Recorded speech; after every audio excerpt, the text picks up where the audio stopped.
Stelle. Güreşiyoruz polvanlar. Kök kurtan balmana o diye kesketti güreşmeyen için. Benim bir tane aç güreş olsun balmana. Güreş güreş.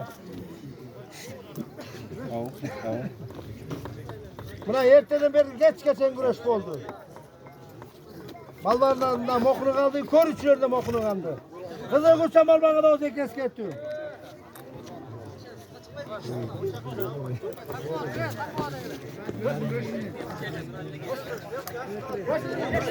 Gel. Devam et.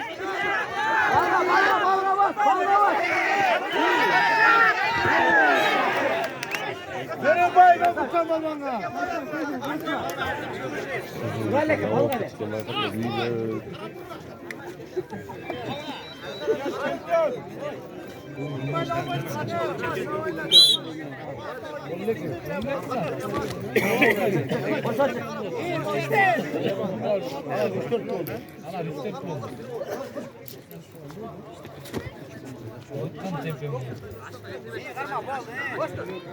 Güreşiyoruz balmanlar, 2 minute güreş koydular. Bizden o zek eskerti, kokurtana bir upay.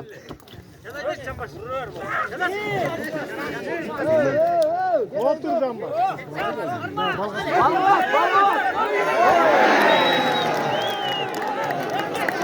Kolçağlar! Papa!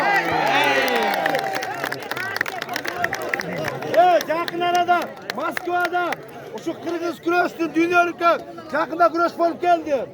Şebek Selam. Boşo'dan 66 kilonda şampiyon bolup geldi. Doktor Uğrağı'ndan.